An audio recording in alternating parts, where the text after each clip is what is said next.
ఇక నిన్న గాంధీ మాట్లాడతాడు, నేను పార్టీ మారలేదు, నాకు పార్టీ లేదు, నేను ఇంకా టీఆర్ఎస్లోనే ఉన్నా, నేను కాంగ్రెస్ పార్టీలో చేరలే, దేవుడు కడవ కప్పిండు ఇదని చెప్తుండు.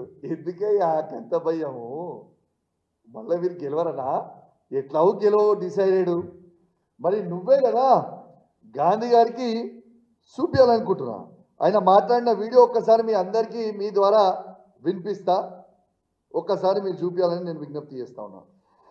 మా సీనియర్ నాయకులు చాలా మంది అందరికీ కూడా నిన్న ఫోన్ చేయటం, వారి అనుమతి తీసుకొని వారందరి సమక్షంలో వాళ్ళ కలిసి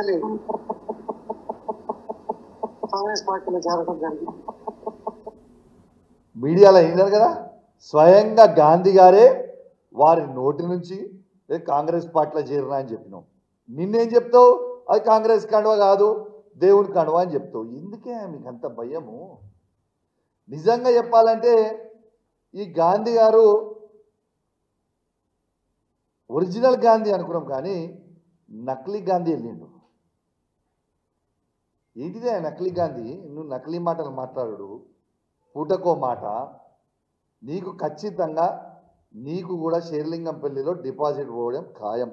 నేను ఇలా ఒక గిఫ్ట్ పంపుతా ఉన్నా ఈ 10 మంది మారిన ఎమ్మెల్యేలకి.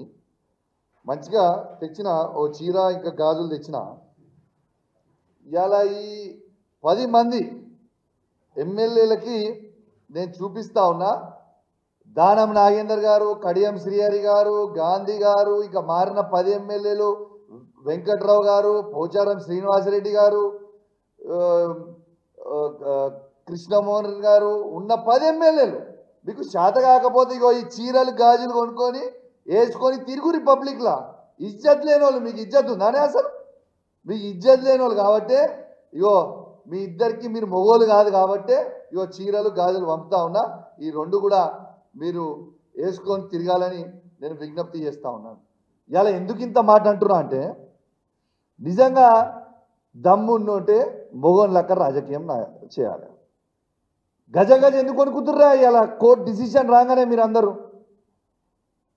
ఒకడేమో నేను పార్టీలో చేరలేదని, ఒకడేమో సుప్రీంకోర్టు బెంచ్ ఉండదని, ఇంకోటేమో ఇంకోటని ఖచ్చితంగా ఈ చీరలు గాజులు వేసుకోవాలి. మీరు రిజైన్ చేయకపోతే స్పీకర్ గారు నిర్ణయం తీసుకున్న కంటే ముందే మీరు రిజైన్ చేసి ఎలక్షన్లకు కోరి, లేదు అంటే ఈ 2 రోజులలో మీరు పోలేదంటే ఖచ్చితంగా ఈ చీరలు గాజులు మీ ఇంటికి కొరియర్ చేస్తా, అడ్రస్ కొని కొరియర్ చేస్తా, గ్యారంటీగా చేస్తా.